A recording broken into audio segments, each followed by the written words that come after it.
Guys, ito ha, stop normalizing stupidity, lack of integrity, at kawalan ng modo online. At the end of the day kasi, kayo rin yung magkakaproblema nun. Let me give you an example. Ito talagang Di ba lagi kami nakatambay dito? So ngayon yung isa dun sa community na nakatambay, nag-scan through portfolios and resumes. And then she suddenly asked, guys, do you know this training, Eme?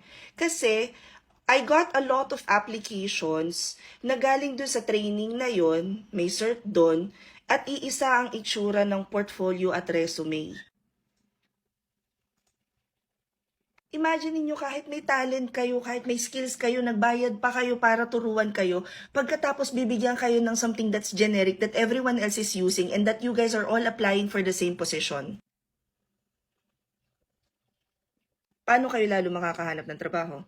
Just because ibinenta sa inyo yung fact na everything is provided, including but not limited to resume, dun sa kasama na yung portfolio, tuturuan pa kayo na mag-fake ng credentials. Tapos may nakikita pa ako binabayaran pero unprofessional makipag-meeting. Alam mo yung sa sobrang paadib-adib,